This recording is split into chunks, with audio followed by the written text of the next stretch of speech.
Buen día, buenos días, good morning. Cuando pensamos estas jornades, quan vam començar a dissenyar i a pensar aquestes jornades, van sortir molts noms que havíem pensat que seria interessant que fessin una conferència inaugural sobre aquests temes. Indubtablement, un dels que va aparèixer va ser el de David Chandler, catedràtic de Relacions Internacionals, i que ha tractat amb molta proliferació amb tots els temes derivats d'intervencions humanitàries, construcció de pau i les relacions entre ètica i relacions internacionals. Tenim, per tant, la sort de comptar amb la seva participació i esperem que puguem gaudir de la seva intervenció inaugural. Moltes gràcies, David. Thank you. So it's very nice to be here and be invited. Although I'm not really sure why you would want me to do the keynote. I mean, on one level, it seems that you've got everything pretty much sorted out, you know, Badalona, rebel city, peace culture, human rights and freedom and gender equality and rainbow goodness is everywhere. And I feel a bit awkward. I'm not really sure what necessarily you would need an academic engagement with peace understood in this radical, campaigning, transformative, community including political project that goes well with the dominant political party and promoting the city and the principality. Sometimes people wonder why radical peace projects get funded. And so obviously this is an ideal sort of moment and time and location. So that's all good.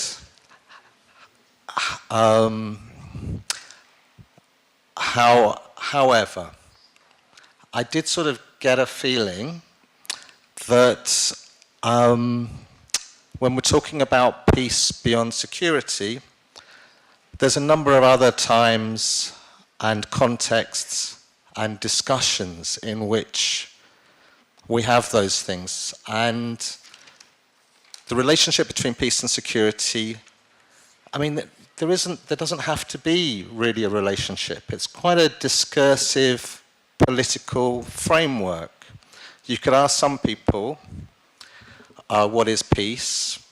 And, they'd say peace for who, peace for what. One person's peace is another's violence that it's excluded. We can have peace, but plenty of violence against human beings, non-human beings, etc. We can have positive peace, negative peace, peace of the victors, liberal peace, democratic peace, any peace that you really want. And it's the same with security. There's all sorts of different views of security. In academia, there's like security studies, and people talk about security as a discourse where there's always something being secured from something else. There's a referent, something that's valued, something that's protected, and there's a threat. So we can have national security, human security, social security. You can choose your own thing. So all I'm sort of saying is that for most of the history of the world, there wasn't a thing where we could even say peace beyond security in a meaningful way. And I would suggest it wasn't really until the 60s and the 70s, 1960s, 1970s, the culture wars, where we had a beginning of a discourse where peace was different to security. Peace was better. Peace was transformative. Peace was a rainbow of cultures and genders, ethnicities, different ways of being. that's quite an unusual moment, really. So before then, discourses of peace and security tended to be discourses of governments and elites, of power and hegemony, because the people with power were more concerned with securing the status quo. They were more concerned with peace, as in no instability, no violence, no revolutions and stuff like that. Peace and security, as you might expect, are discourses of governing, how we govern, how we know, how we rule, how we legitimize, how we include, how we exclude, all those things. So I think that bearing that in mind, we can not necessarily be skeptical, but we can raise questions about how peace and security came to be polarized, how security became to be discussed as bad, normatively, and peace became good. So that's sort of a background. I'm just going to be as constructive as I can in thinking about peace beyond security. And so what I wanted to talk about, I'm not sure how long I have, maybe it's half an hour or something like that. That's okay. There's a lot to say. As I've already said, peace and security, each of those words hugely complex, and the and or the beyond in between those words is also complex. So I'm just going to crudely think about 3 different frameworks in which we might be able to say peace beyond security. And I think it might be relevant if you did want to sort of reflect upon the particular framing at the moment here in Badalona, that way of framing peace beyond security. Because that way is the first way. I want to look at 3 ways. One, I want to argue, I'm going to just heuristically think of like titles for the 3 different ways of thinking peace beyond security. And I'm going to do it chronologically. I want to argue that in the 60s and 70s, 1960s and 1970s, we had a culture wars, peace beyond security. That was the first time that peace was on the side of goodness and security was on the side of badness. And normally with the culture wars conflict between peace and security, we might locate in America, in the student moment of 68. We might locate it here in Europe as well, in a teenage rebellion against the closures, the sort of dominance, the hegemony, the homogenizing effects of power, its limitations and its closures. That was seen as security versus peace, which was more of a pluralizing, an opening, a transformative, a youthful moment. When we think about the culture wars, peace beyond security, I don't know, maybe we think of like an American campus, we think about the police raiding the campus, and we think of the students and their flower power and their hippie free love, that's like peace. Peace is a transformative opening to other worlds and other alternatives against the man, against the state, the jackboot, the police, the repressive order of power. Or we might also see it in another popular image. It would be nuclear weapons of left and right, of the communists and the capitalists, the Stalinists and the supporting the dictators across the world and the paid up lackeys in power against, I guess, a new, broader, transnational, cosmopolitan movement of CND, a campaign of nuclear disarmament, again, youthful, vibrant, pluralistic, multicultural, bottom-up community organizing. These are the sort of culture wars images where we have a left not a communist or a Stalinist or a hard political party left, but a sort of opening to the future, pluralizing left, and a more experimental, studenty, participatory, experimental view against power as a right-wing, conservative, moralizing and constraining. So I think we might be familiar with how from 68 onwards there became a sort of peace beyond security. There's nothing wrong with that sort of framing, a new left, a post-Marxist, a post-68 left. Maybe we could think of one of the key theorists of peace beyond security, and some of his catchphrases have been used today by both the speakers actually, in terms of structural violence. So Johann Galtung in 1969 wrote about structural violence. He wrote about a peace that was different from the peace of the repressors and of the state and of the police. He spoke about a positive peace, not just a negative peace of constraints and of power and of limitation and of closure. A pluralizing, positive, opening, transformative peace. So I don't want to be rude. I don't want to say that the spirit of Badalona is a very sort of 68 pluralistic radicalism and hippy-dippy, and it would only really appeal to very old people, or anything like that, or just marginal wackos. You can see that it has a real appeal and a real content, and it's very powerful across those years. The statement of peace rather than violence is a powerful one, an enthusing one, an energizing one, one that youth would have to be on the side of peace against power. You'd have to be on the side of openness and of experimentation.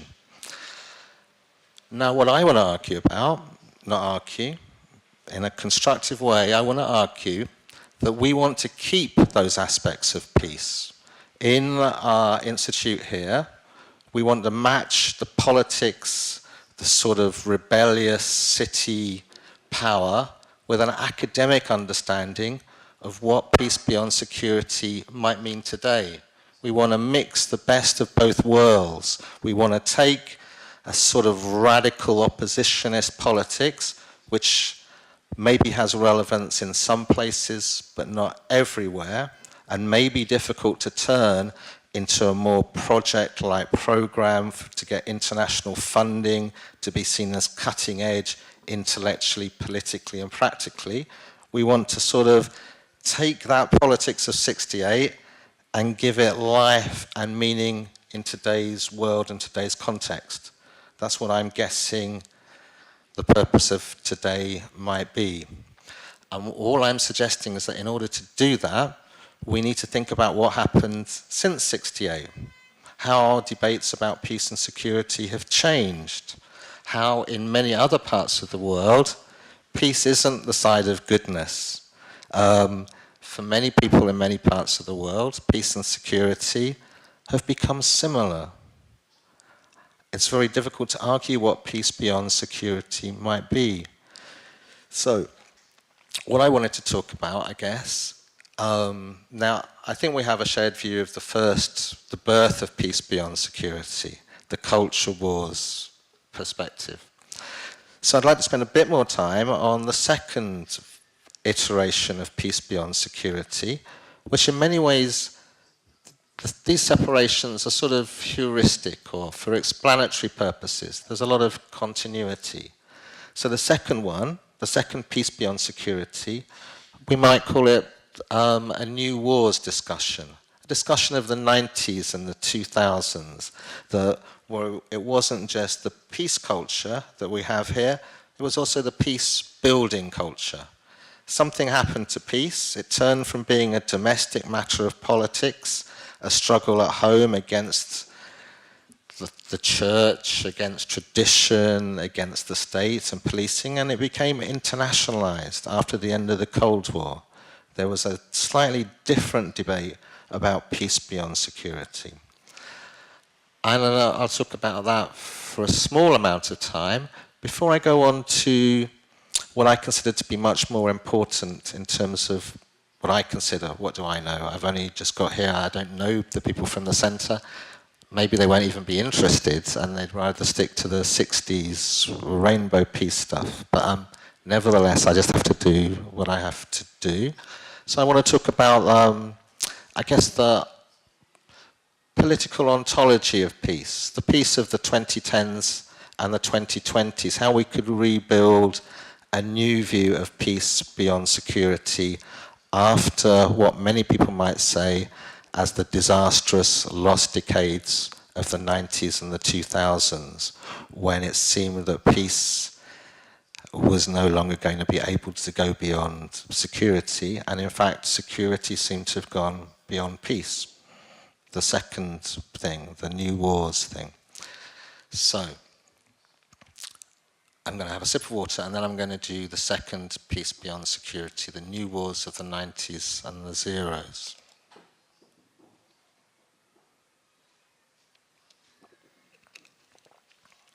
So some people might be old enough to remember that with the end of the Cold War, there was a new sort of radicalism, a new view of a peace that was going to be possible, a peace beyond left and right, a peace beyond capitalism and communism and Russia and America, that a new cosmopolitan global future of happy clappy human rights, development, democracy, freedom, universality and peace was going to be possible after the end of these divisions of the Cold War.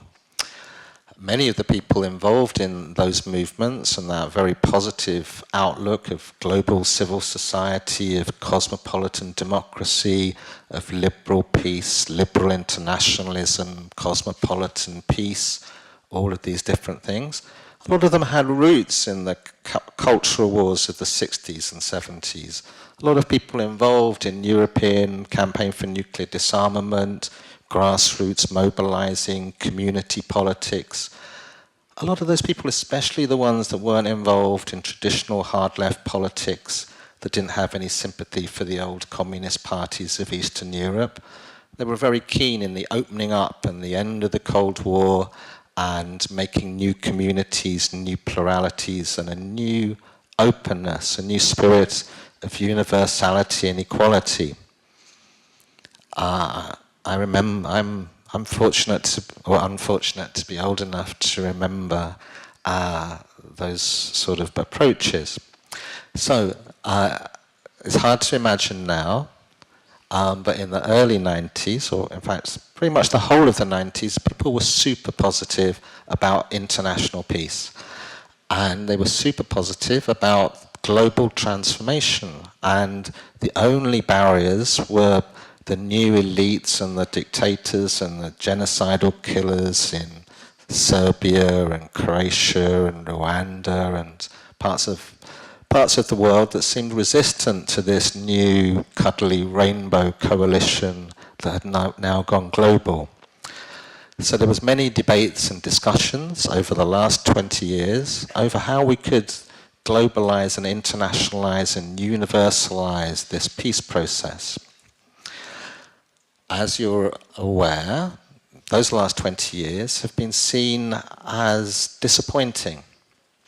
That the level of global success for the Rainbow Coalition turned to disillusionment. That we went from waving our multicolored flags to having humanitarian bombing for peace, to having protectorates for democracy, for waging what seemed to be an unending war for the liberal international values of human rights and civil society and peacefulness. You can't shoot the messenger. It's not my fault. It's generally recognized that those aspirations were problematic, and libraries are full of books of reflections upon people who, I guess, who have recanted, who were, very keen on intervening around the world to bring peace and to do peace building. And you now say it was a terrible mistake. One common expression that's used is hubris. It was really hubristic. It was like a terrible error based on our own view of our self-understanding and our own power, that we thought we could just transform the world, universalize the world in our own image. And they say, we're terribly sorry, and they write very nice apologetic books, and they say, we couldn't help it, we cared so much. We cared so much for those people around the world, we didn't realize that in trying to free them would make things worse, in destabilizing their governments and trying to do this and trying to do that. And it's taken us 20 years to really understand that just because we care and that we're humanitarian, it doesn't mean that it's going to work. There's a whole new set of sciences and studies to try and work out why it was that those aspirations for peace have failed. I don't want to go into it too much, but I think that's maybe the second reason why we're gathered here today. Not just the first reason, that we have a radical local political project in Barcelona, that the rainbow ideas of peace beyond security from the 60s and 70s, that radicalism is with us in the room. The second thing in the room, the elephant, well, the first elephant, in fact, the tiny elephant compared to what I'm going to say later on. The second elephant in the room is the failure of peace internationally. In fact, the securitization of peace.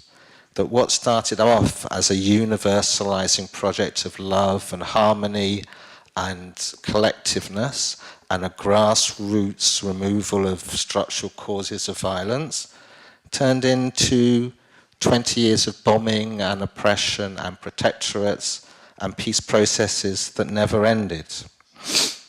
And I think you don't need me to over elaborate. It started off by removing dictators or governments or elites with war crimes tribunals, exporting all our best master students to write constitutions and to advise people on their judiciary and the police and the courts and the social workers and their education systems. That didn't seem to work. It was too hybrid, too mixed, artificial, not universal and rainbow enough for people. So then we did civil society building, educating people, trying to export cultures of law and rights, in a never-ending struggle, intervening into the depths of society. And as we did that, it was like a sort of heart of darkness where liberal peacemakers ended up really hating the communities and the populations that they were working with. And they didn't feel too good about themselves either.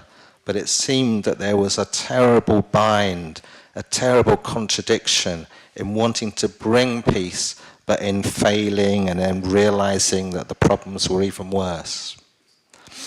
I don't know if people here are involved personally in those campaigns, but say I have done academic work in Bosnia for 20 years, and it seems that all the power of Western institutions, of the UN, the IMF, the EU, Oxfam, just seem to disappear as soon as they go over the border of that little country.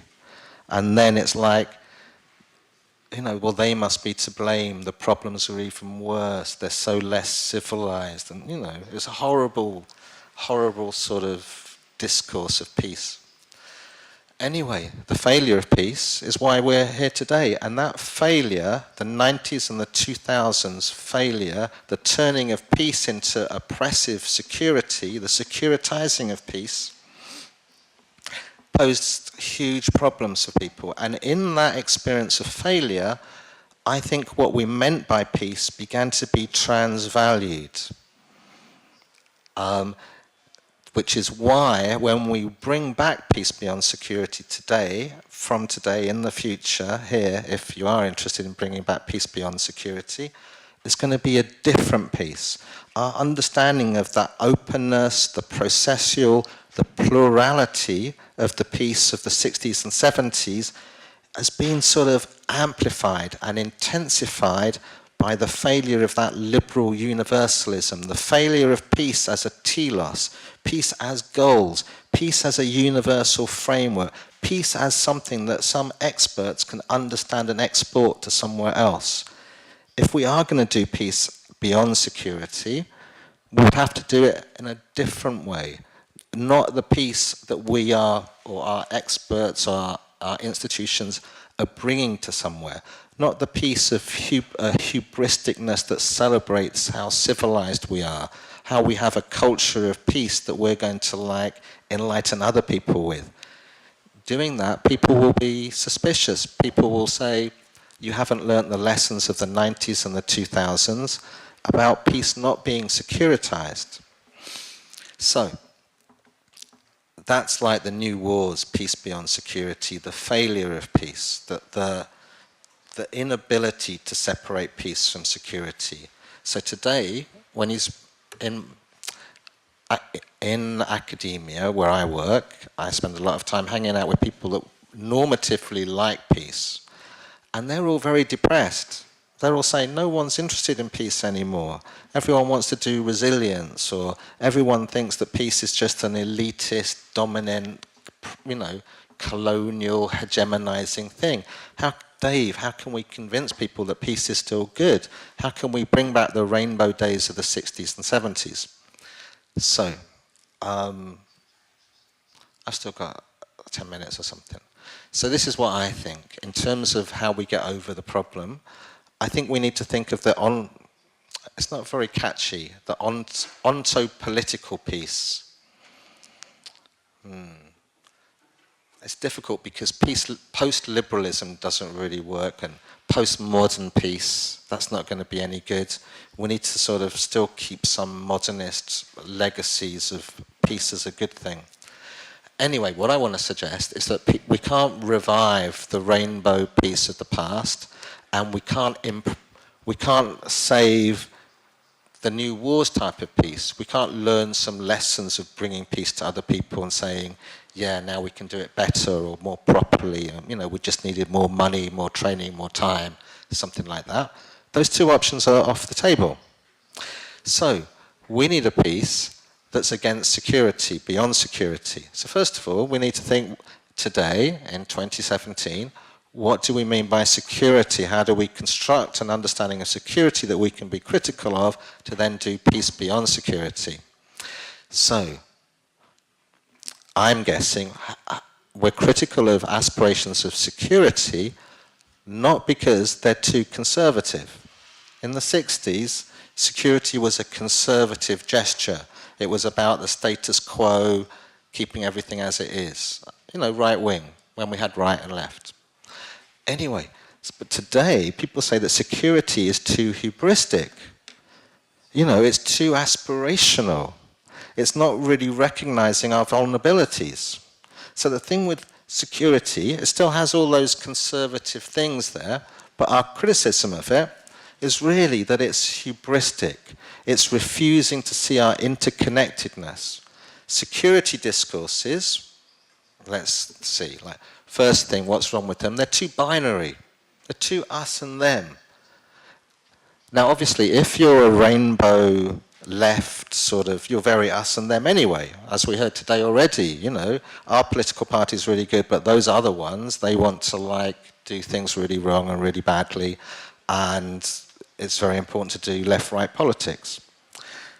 So I'm not saying that you're going to go for this immediately, but generally, the problem with security is that it's too binary. It's too us and them. And in being us and them, it's quite complacent. It says that we're good, that we need to defend something about what we have, which in our peace versus security world today would be wrong, because what we have isn't good. The reason why what we have isn't good is because the problems are not external. There's not some threat over there. It's not an us versus them. In today's world, as we sort of heard earlier, in a more complex, interconnected world, there's no division between a security, a referent, something to be saved, and a threat. The referent and the threat are the same. It's a process. We're not separate from something. And our main examples around peace and security are really to do with climate change and the environment and the Anthropocene and all those other things, but only because they make it much clearer. It's not like that they're separate. There's the same thing to do with health, sickness, peace, conflict, as I'll say if I have enough time. Anyway, so the thing with security is it's like blind. It's got blinkers. It's saying, we're fine, but the problem is out there, and we need to stop that problem, or we need to defend ourselves. It's a bit like, I don't know, you go somewhere, and there's a threat of flooding because of global warming, and people are building a big wall. It's like they're saying, we're fine, we've got nothing to do with global warming, we're just going to build the wall and build the wall and build the wall. And what people say is, actually, that's going to make things worse. You're not paying attention to the problem. You're not seeing how you're connected to it. You're not A, seeing how you're related to causing the problem, and B, you're ignoring the problem and just trying to build the wall. But the bigger your wall is, the more the waves will crash over it, the more property will be destroyed, the more people will die. Or if you're doing health stuff, health security, you know, antibiotics, we're going to cure this, solve this or something, people say no. The more you think you're going to be secure, the worse the disease is. The more, you know, the more money, the more cost, everything. The more you sort of try and do a binary, the more you see a threat as external, the more you try and secure and save what you have, the worse it's going to be. So in a contemporary discourse, security is a fiction. Security is the worst thing you could do. And if you thought you were secure, that's when you're most insecure. It's like insecurity is the new security. The more insecure we think we are, the more fragile we are, the more vulnerable we are, the more aware we are, the more open we are, the more adaptive we are, the more interdependent we are, the more sensitive we are, the more responsible we are. The idea that security would be a goal or an aspiration is unthinkable today. So it shouldn't be too difficult to do peace beyond security once we sort of just think in a more contemporary way. So resilience is a good discourse. I don't know, C.S. Holling, Panarchy stuff. Anyway, it's just because I'm interested in resilience. It doesn't mean that other people have to. But basically, the idea of it is, apart from the nested circles and cycles and things, is that this is not my idea, this is just what resilience sort of says, is that there's a crisis of some sort, and then there's a rebuilding, there's a stability, there's continuity, and there's security, and you get more and more secure and more happy, more and more satisfied that you've got a culture of peace and you're really good and everyone else is really bad. And then crisis, because you weren't really open, you weren't really flexible, you weren't really thinking more humbly, you weren't really thinking about insecurities. You were too busy celebrating yourselves. Anyway, then there's a crisis, and then how you respond to that crisis depends on how much plurality, how much openness, how much play, how much sensitivity there is within the society to enable other things to happen positively, to re-establish a new sort of basis of being without too much destruction. That's what they do in the...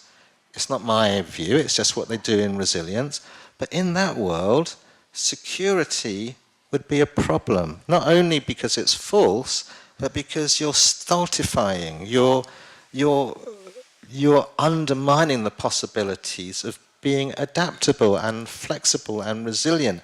Those are the things that people say we need in a changing world. It's a bit like Nassim Taleb's, and he invented like black swan events, unusual things that happen. Anyway, he also does anti-fragility. I'm not saying I agree with him. He argues like some things like are anti-fragile, i.e. they're brittle. That's how they work. This is probably brittle. If I drop this, it'll probably break because it's quite brittle. Anyway, he says that like living things and societies and communities, they can't be brittle. If they're brittle, there's no life, there's no give, there's no exchange. that they would die. Brittleness would be death. So the point I'm making is that security is like unthinkable today. So that makes it a lot easier to think about peace beyond security. So what is peace beyond security? It's like recognizing that you're not separate from the world. That when you're talking about peace, you're not imposing it upon something. It's not a telos, it's not a goal, it's not something separate from something else. So, in my humble opinion, just to make it simple, just because there's not much time, we could think of like, say, 3 different types of onto-political peace, which we might think about as an institution. So, one we might call mapping. I might call it mapping, but really what we're thinking about is responsibility, connections. Call it connections, not mapping. But the way that, how we realize that we're connected, that we're entangled, we're embedded in the world, we're not separate and autonomous, that when we do peace, we're thinking about those relationships, we're thinking about our responsivities, our responsibilities. How do we know those? We know those by sort of mapping, by drawing the connections, by saying, hey, when I drink this bottle of water, where are the violences, the exclusions, and all the rest of it? That our connections with the world are not just formally and political through governments saying good things and bad things. They're material. They're like everywhere. That when we think about the politics of peace, we see them in everything, in every object, in every relationship, because we're entangled. So, whereas the security people are doing these binaries and the separations and the cuts and going on about autonomy, generally the peace people say there's no such thing as autonomy.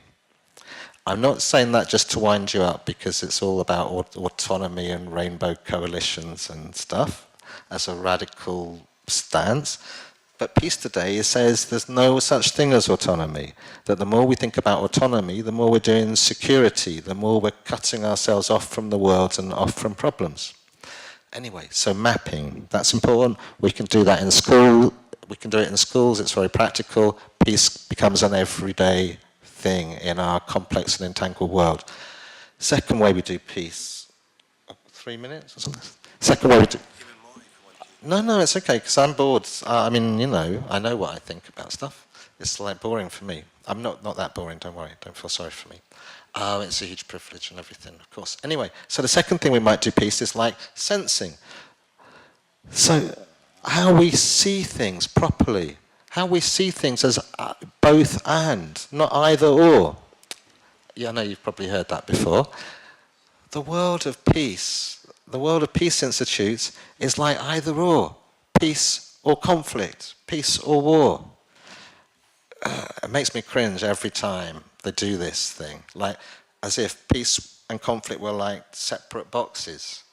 Unbelievable. Anyway, in the world of ontopolitics of peace versus security, there's both and. There's both peace and conflict. There's no difference between them. So say my work in international relations, I'm just an academic, you know, it's not my fault. We used to do this like, how do we first of all it was reactive. How do we respond to conflict? Agonizing, you know, 1 million people have to die and then, what do we do? How do we respond? Blah. People say, well, it's a shame that all those people had to die before you could respond, but you know, that's the thing. You have to wait until there's a conflict if you're responding to it. Then people said, no, why don't we do preventing it? Why don't we prevent a conflict? That's also pretty crazy, preventing something that hasn't happened. So obviously all sorts of prejudices and racist assumptions are in play there. And anyway, so they do all this civil society education, be nice to other people, prevention stuff. However, fortunately today we don't have to do that. We don't have to have peace, conflict, peace like that. So when we're doing sensing, we begin to see things in their emergence. In a less liberal way of reductive categories. People do that often through technologies, Internet of Things, big data, all the rest of it. We don't need to be scared about those technology things. Basically, what people are saying is, there's always conflict. there's always contestation. You know, we'll probably do some of that today in this room as well, with any luck. The problem is that we never see conflict until it's too late. So some people say, oh, shahidi, other people, they do like mining, SMS texts, other things, it doesn't really matter. They say, you can see conflict in its emergence. Conflict always starts somewhere in a real context between real people over real things. So say someone texts, oh, they're going to come over the border, oh, they're stealing this, oh, they're moving up our taxes, oh, they're changing the property rights, blah, blah, blah, and other people say yes, whatever. You can then, in the fantasy world of sensing, you can send a text and say, no, they're not doing that, or you can send someone round, or whatever. The more you can see things as they emerge, the less of a binary you have between peace and conflict. And then you modulate it, or you manage it. You don't like go to war on war. You don't try and prevent conflict or something. You can just try seeing it differently. In a modernist world of binaries, in the world of security, you couldn't see things emerge. It's the same thing with health. In the modernist world, either you're healthy or you're sick. We know in a more complex world there's no such thing as health or sickness. There's everything all at once, all at the same time. There's all sorts of viruses and microbes and bacteria and everything. They all affect everyone differently. And being sick is a process. It can be seen when your temperature changes or other things happen. You don't have to wait until you're really sick any more than you have to wait until 1 million people die in a conflict. The same thing with flooding. You know, there's all sorts of social media sensitive to flooding, Twitter, blah, blah, blah.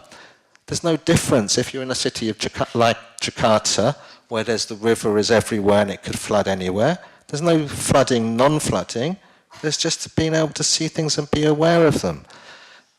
Just saying to say about the sensing thing, it's like a both-and thing. And the less we do security, the less we do a binary between peace and conflict. The more we recognize there's both all the time, everywhere, all at once, we can think of more imaginative and practical ways of doing it. That's doing peace, not doing security. Doing security is trying to prevent something, governing over it, being separate from it, anyway. And then like a third thing, I would call it hacking, you might call it compositioning, collaborating, is like when we're in a world with a peace culture for the 2010s or the 2020s, we're encouraged to see things in more imaginative ways. We're encouraged to think about how things work and how we can rework them, reuse them, repurpose them, take things out of one assemblage or grouping and put it into another. How we can use what we have in transformative and open-ended and experimental and playful ways. That is a peace culture versus a security culture.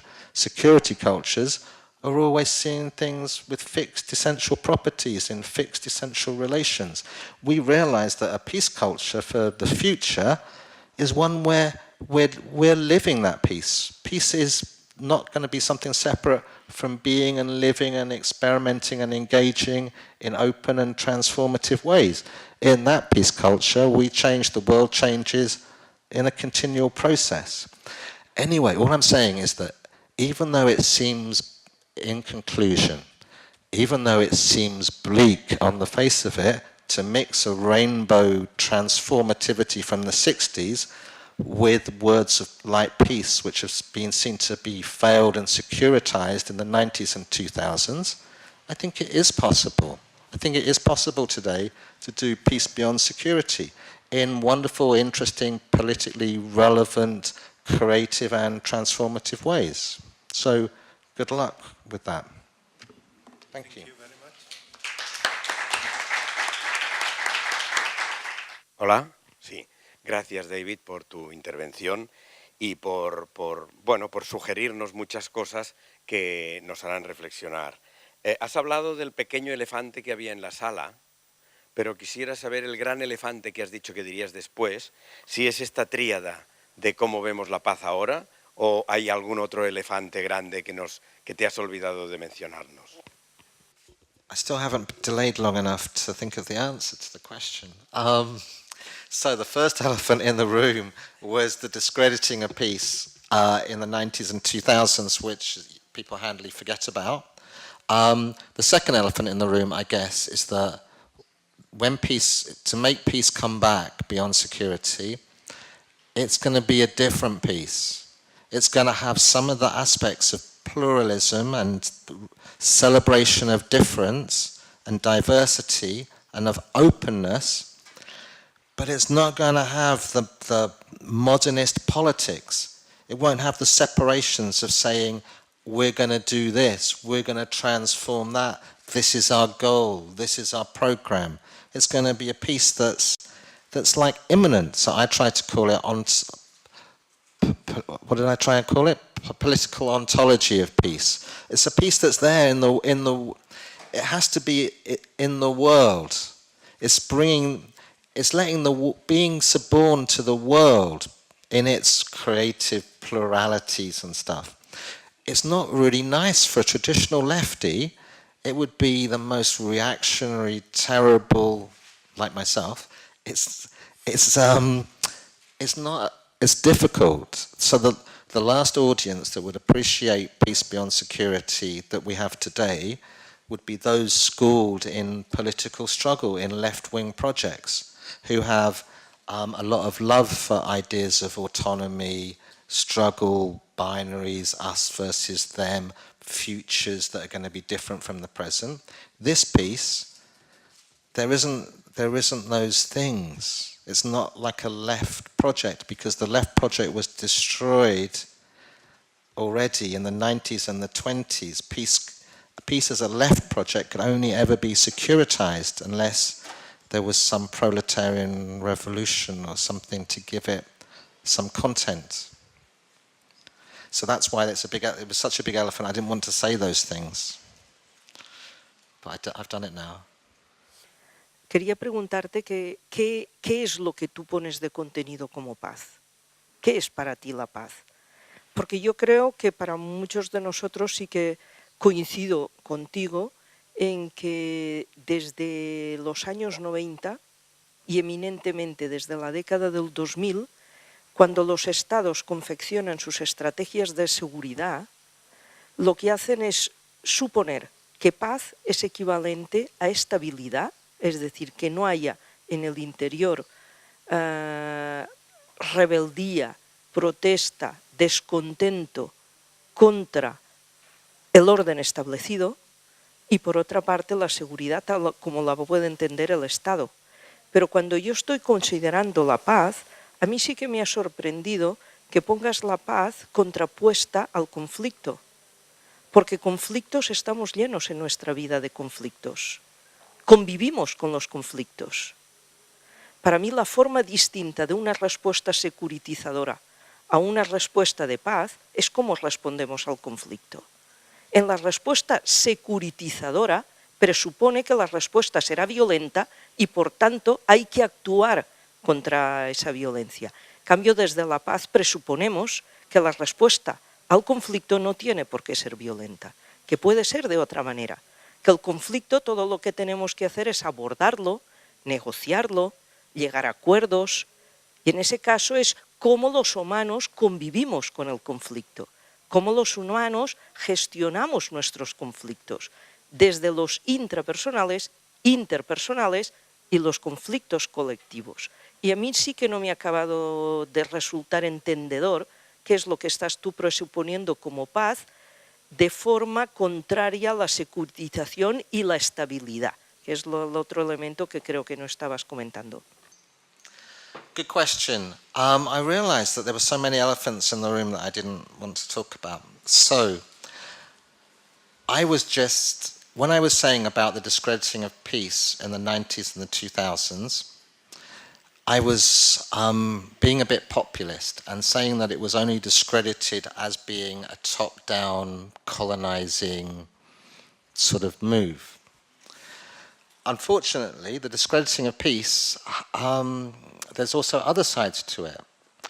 And for critical theorists, the idea that we can do peace through negotiation, compromise, strategies of inclusion, root causes, that's always going to fail. Unfortunately, once you go down the tricky road of using peace as a critique, you can't then do it. It's fine to use it as a critique and not be engaged as a sort of abstract thing, but when you're actually doing it, you can never include you can't have peace without exclusion. You can't have peace without oppressions and homogenizings, and it's never going to work. So it would be nice to imagine there's an alternative, that there's two different types of modernist peace. One is like bombing and oppressive, and another one is like liberating. That's why I was trying to say that for peace to work today, it has to be a process without an end, without a goal, without instrumentalities, because otherwise it wouldn't work, because what you're saying a peace is, other people would say, that's not peace, that's hybrid peace, it's artificial peace, it's top-down peace, it's exclusionary peace. Either peace is going to be open-ended and ongoing and a process with no agreements, no fixities, no ends, no conclusions, or it can't be peace anymore. So one of my favourite peace scholars, I don't know if anyone's come across him, Paul Bargues-Pedreni.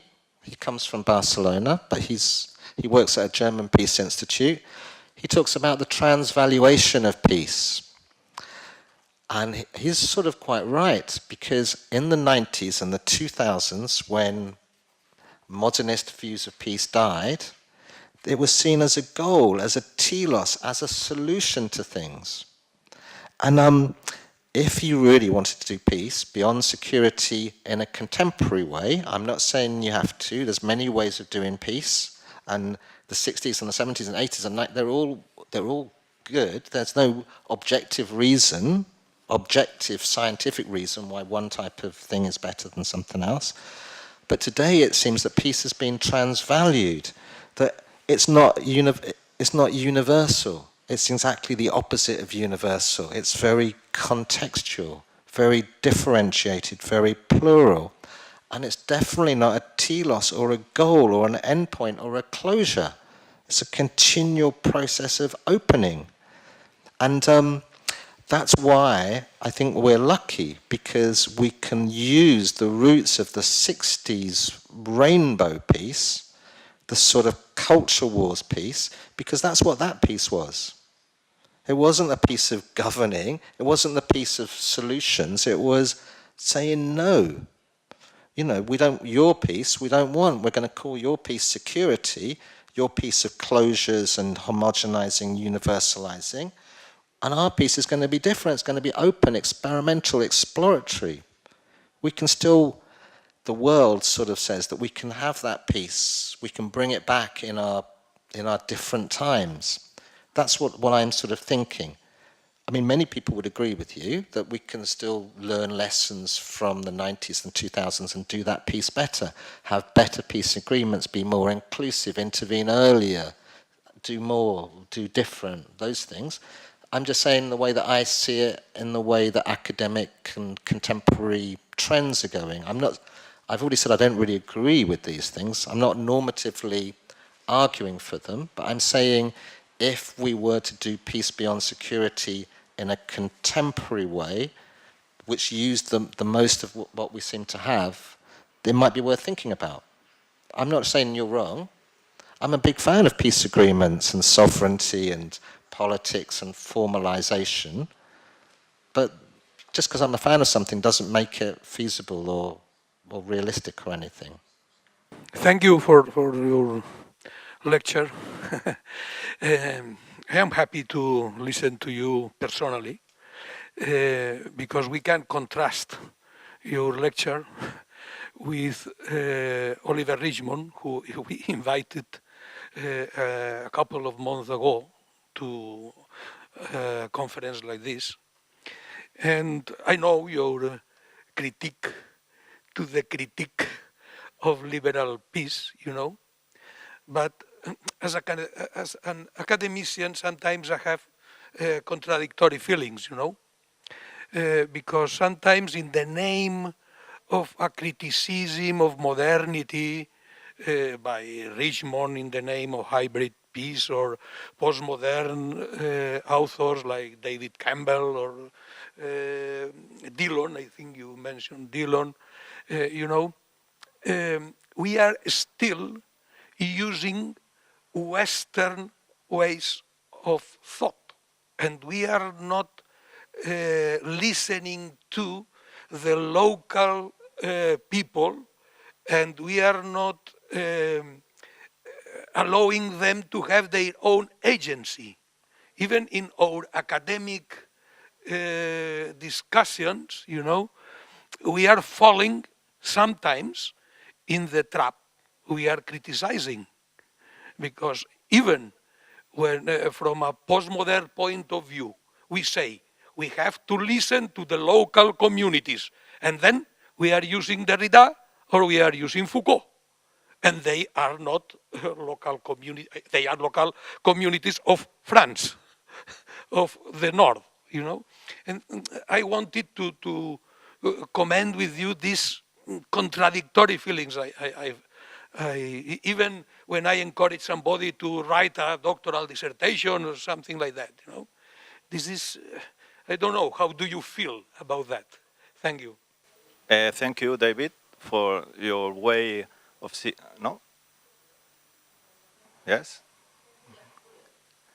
Okay, thank you, David, for your way of seeing the world and the peace. It's a different way, I think.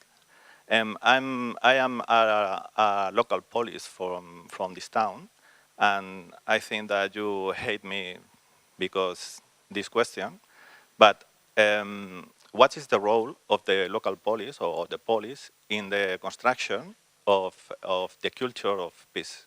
I think that it's important, the culture of peace and the role of the police.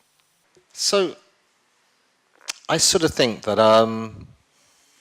when we're doing peace, we're just projecting our own view of the world somewhere else in the world.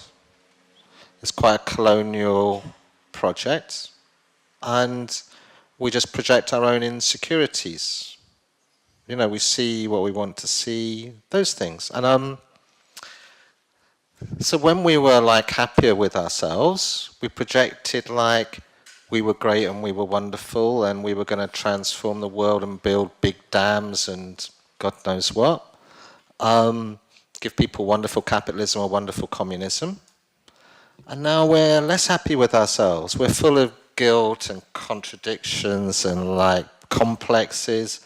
And we like take our Foucault and our Derrida and our sort of terrible, self-reflexive, narcissistic incapacities to our peace projects. So that's just what else, I don't know what else one would expect. So I'm interested in discourses of peace because they tell us a lot about ourselves. It's very, very interesting why in 20 years we've transformed our view of what we are, what it means to be a human subject, what it means to act in the world. In 20 years we've gone from seeing problems and trying to solve them to actually saying solutions are bad. Problems are good. Problems liberate us.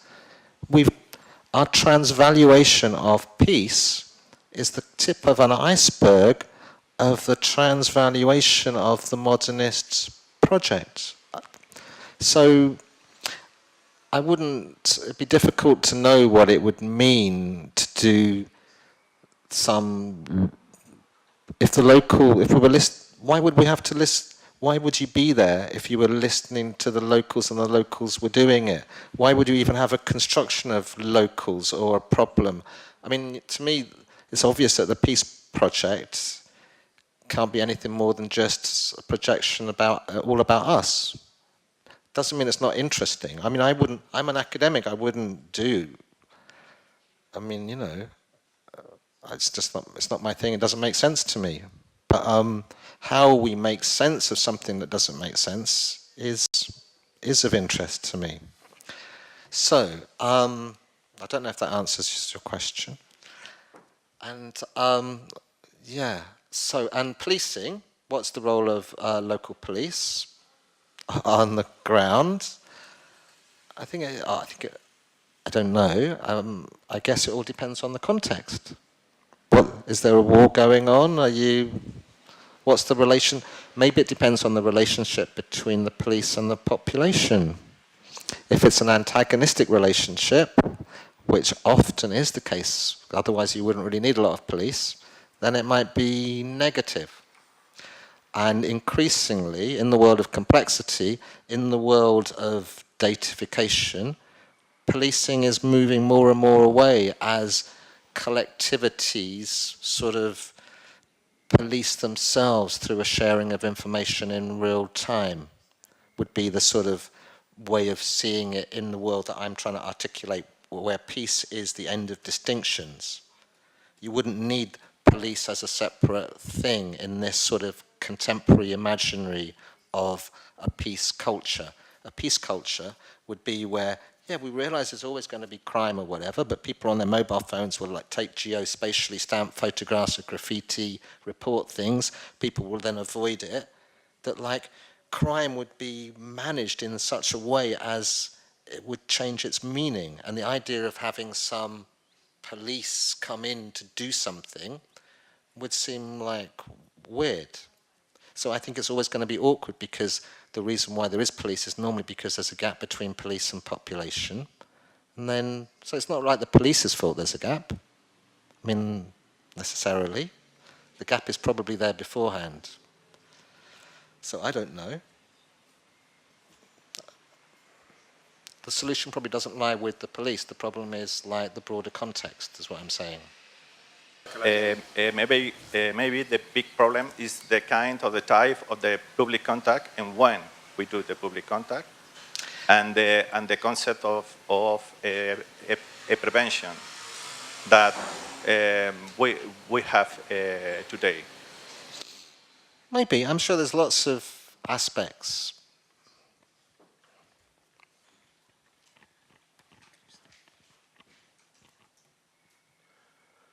Hola. Have a good day. Thank you, David, for the historical picture.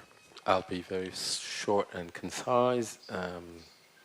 I think the creativity you're bringing, not only as academics or as people intervening in the fields of peace or security, but as individuals, is quite important, to be inventive, to find solutions, happy ones preferably.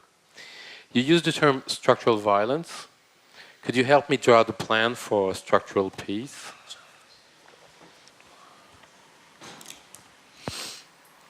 I arrived to your lecture a bit late, and I've heard you mentioning about sensing and co-sensing. Is it something that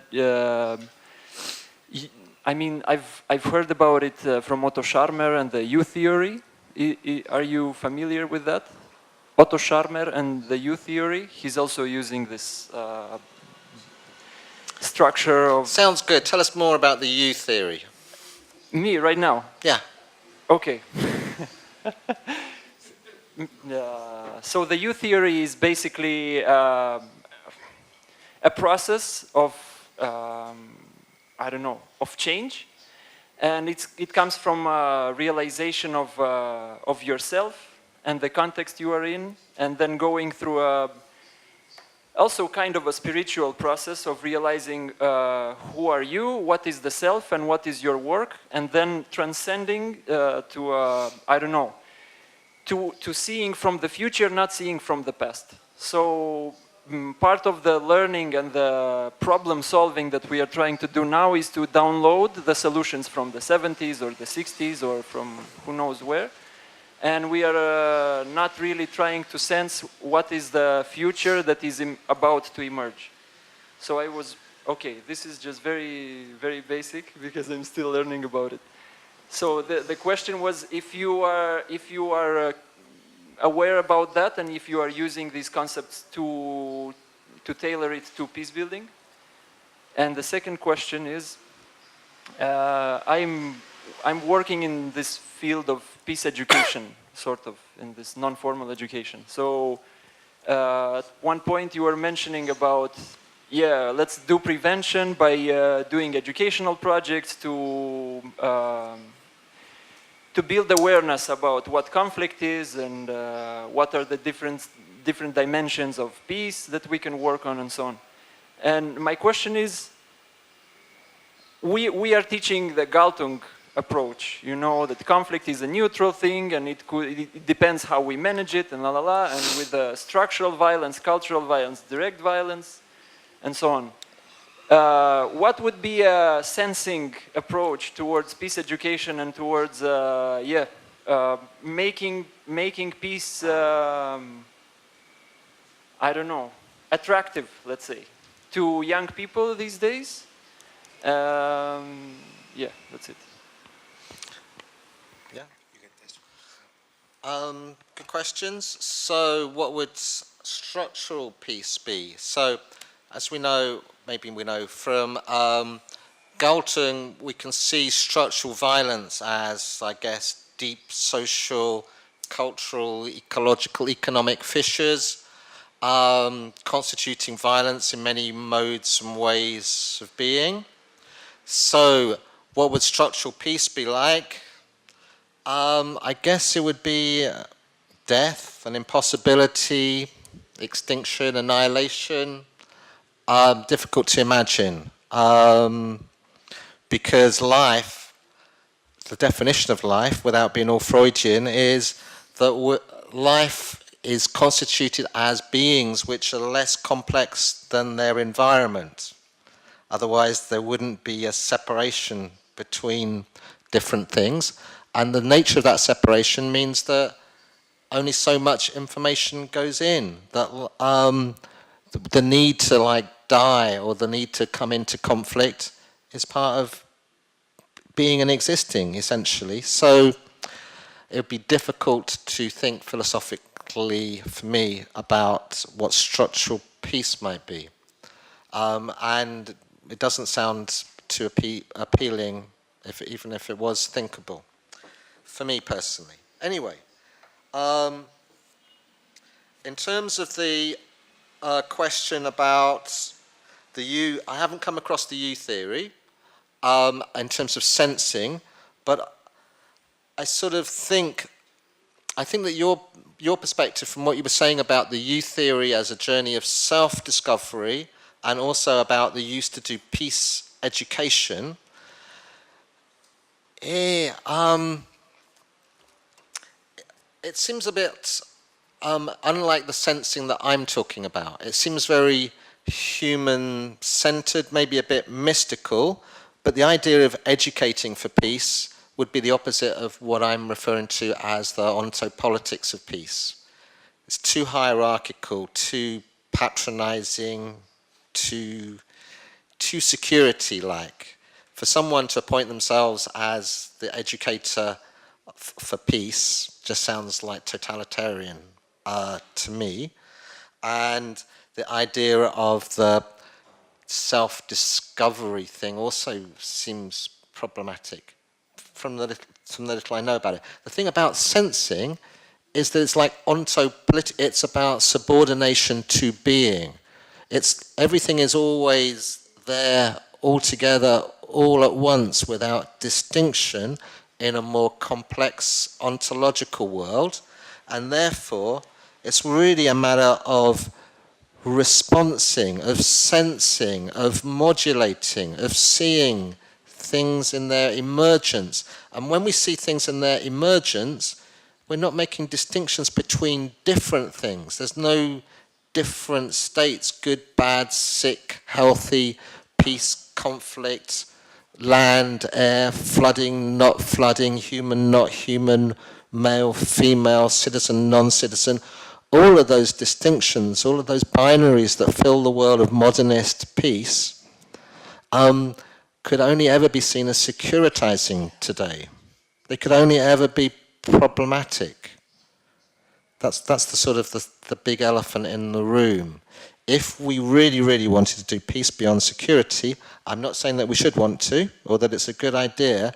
If we really wanted to do peace beyond security, it would have to be a much more relational, entangled, embodied, critical alternative, a new type of politics, a politics that's geared to attunement to the world, but not a mysticism, a sort of empiricism, an ontological, empirical, using big data, Internet of Things, technologies. It's like a science that cannot be ignored. A bit like if you're doing the quantified self. You're like measuring your blood, everything. It's scientific. It's a different way of thinking the subject, thinking about health and sickness.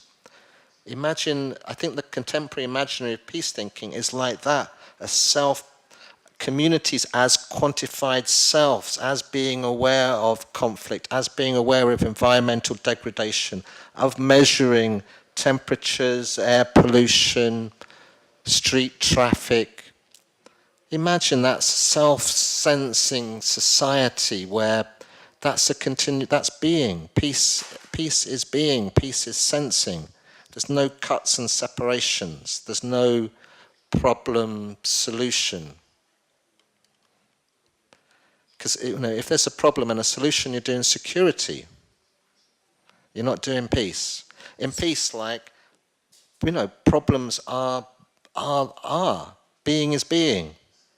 As soon as we begin to problematize that, as soon as we try and solve it and cure it and prevent it, we're securitizing. This is the discourse. There's a lot more that could be said about sensing. Sensing is just a stage. Sensing has its obvious limitations. I do teach, yes. So you are part of the totalitarian system? People choose to come to lectures. I don't go and preach to people. Cool. So I wouldn't do...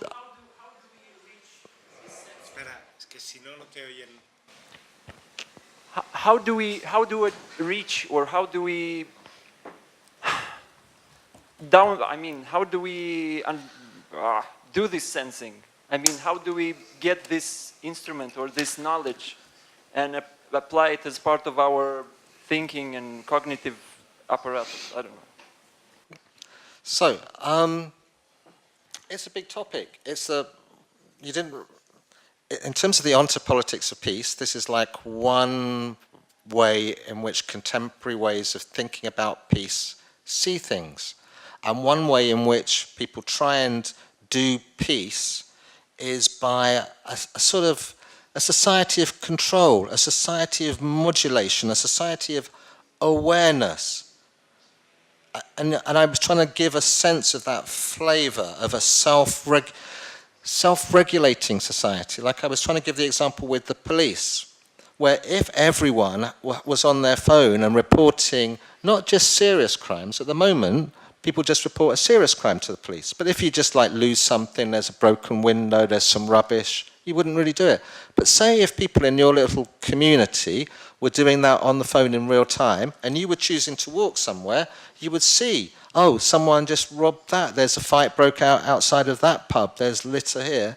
You would organize yourself around it, or people in the area would respond to it. It'd be very difficult to have a concept of crime in a constant, repetitive way in a society that was so self-aware, so reflexive, in a real-time sense of awareness.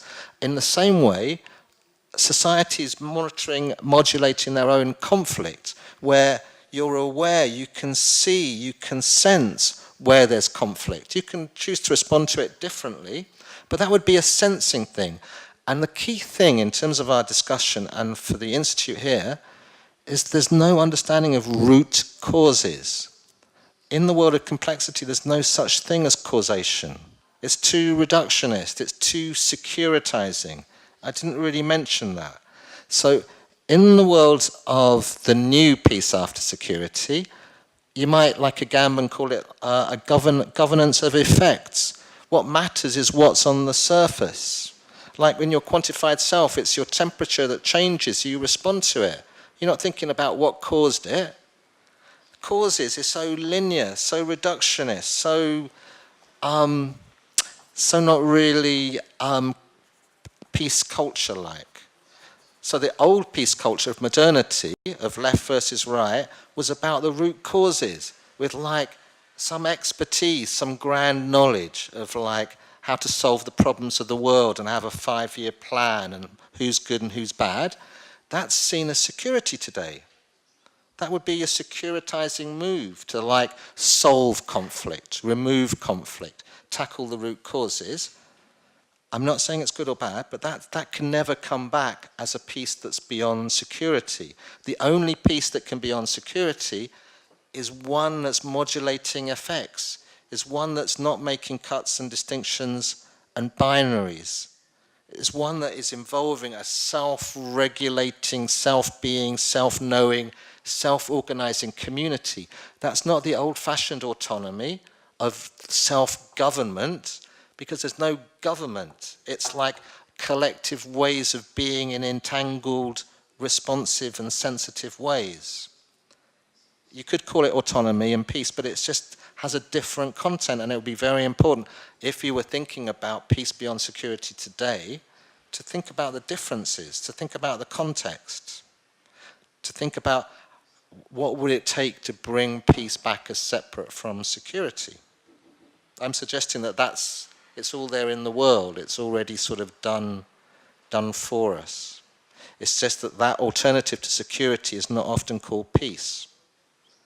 For many people, peace and security are indistinguishable today. Hola, agradecerte tus interesantes aportaciones y quería preguntar que en un sistema, cuando intentamos superar un sistema binario de buenos y de malos y nos encontramos realidades a nivel internacional como el terrorismo que determinados sectores utilizan para radicalizar posturas y acrecentar este sistema binario, ¿qué se está haciendo en la actualidad o qué se puede hacer a nivel institucional y no institucional para separar una cosa de la otra y conseguir pacificar la sociedad? Buenos días. La conferencia, en principio, sobre nuevas guerras y nuevas inseguridades, la ha centrado mucho en buscar aproximarnos a una nueva visión de la paz. Yo quisiera preguntarte sobre si existe también y es un objetivo no cuantificable, sino como una voluntad positiva para la sociedad, la seguridad en sí misma, por tanto separándola de esta visión que limita las libertades, la securitización, sino el concepto de seguridad también como un valor positivo. Si tienes alguna cosa que añadir a esa reflexión.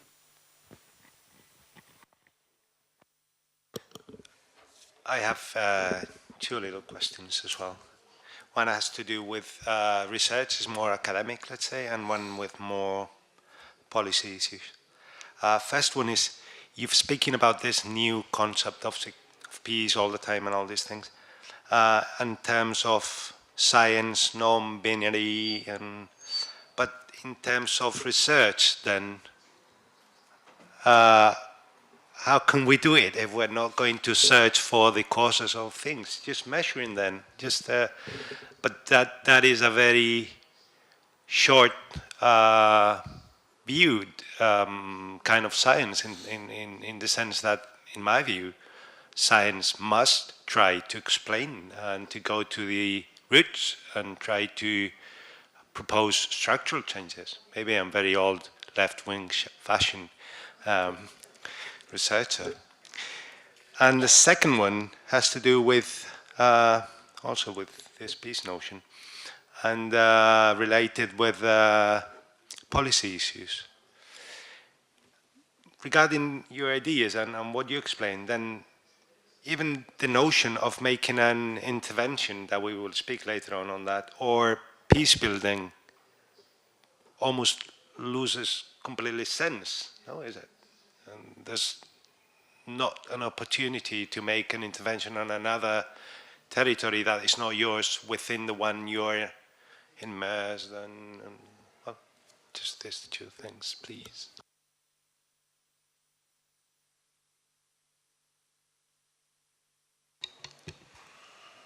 So, I don't know. I always find it difficult doing the these peace things. I always feel sort of guilty, and I just wish I had something positive to say. I'm trying to be positive. I think things are, you know, it's not all about me and my normative personal views, and it shouldn't be about you and your normative views necessarily. Anyway, question about terrorism. I'm not sure that I really understood the question. You're saying that with threats like terrorism, there's a binary where the state is trying to like securitize the system against terrorism, and radical people are saying that maybe we should think more about social integration and our foreign policies. Was that the question? Sorry. The first question I didn't completely understand. I understood there was a binary, the state is securitizing terrorism, wanting to clamp down on communities. Other people are saying we should do community understanding, think about our foreign policy, be more open. How could we face it? And if it's not on this old-fashioned way, then how do you suggest we could face terrorism based on this new piece? So, in terms of, I guess, in terms of the dominant discussions about terrorism, it would be like you said, the peace approach would be about working on abolishing distinctions and separations and saying we shouldn't be going to war on terrorism.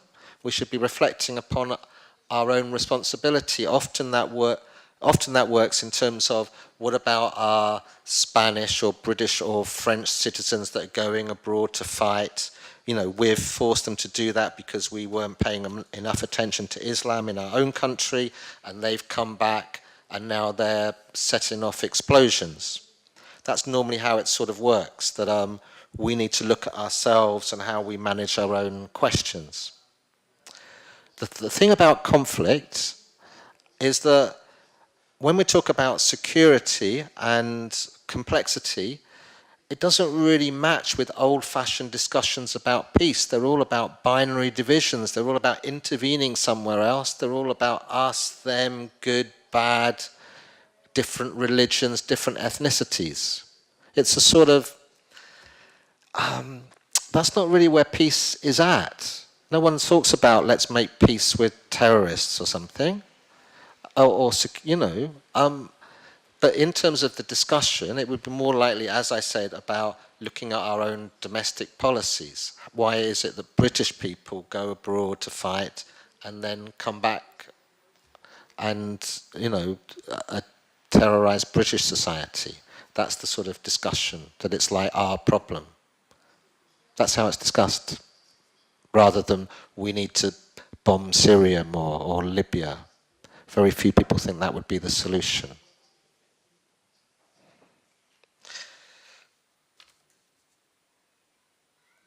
I don't have... Anyway, so moving on. Security. Can security be a positive value? I think, well, anything can be positive if you want it to be. I just think that in our contemporary discussion, particularly in our relationship to peace beyond security, that people see security as hubristic. In a world that's changing and complex, the idea of being secure or having security as a positive value is a lot less popular. That people think that even having security is bad because unexpected things are going to happen. If you think you've got security, the only thing we know for certain is that you haven't got security. What people argue is that the more we realize that we are ontologically insecure. Why are we insecure? We're insecure because we're vulnerable, we're entangled, we're codependent. Ontologically, necessarily, scientifically, we are insecure. If we were to think that we weren't insecure, or if we were to think that insecurity could be resolved, then we would be making the situation worse. That's what people say. In the past, in the world of modernity and nation states and all the rest of it, security had a different discursive framework. But we don't live in a Hobbesian world of security, state, society relations. Governments say, the one thing that we can promise you is that we can't secure you. It's the opposite. That has to be taken into account when we're talking about security, the mere fact that it means the opposite. So, the more difficult questions for me, your questions, what is the point of doing peace research if we know that looking for root causes and for causality is problematic and a securing move? Good question. I'm not sure that I know the answer to that about peace research as a science which is free from securing.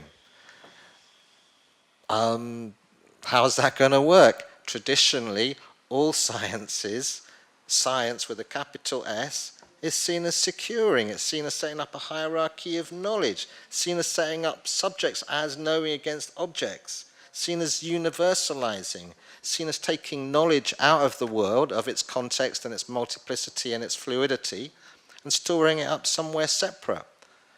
And even though you might argue that yes, we can be peace scientists with our big store of knowledge that we can take out into the world, the chances are that other people will say, we don't think that that makes any sense anymore. How can knowledge be separate from the world? How can you be doing peace if you're doing that? Surely you're doing security, is what they will say to you.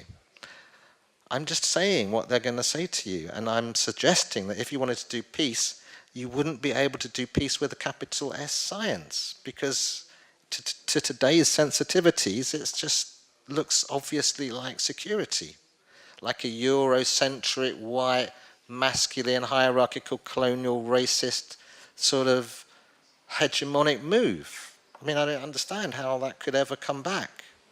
You know, I'm just saying, I don't understand how you could do that. It's not my fault. And then your other question, maybe intervention doesn't make sense and peace building.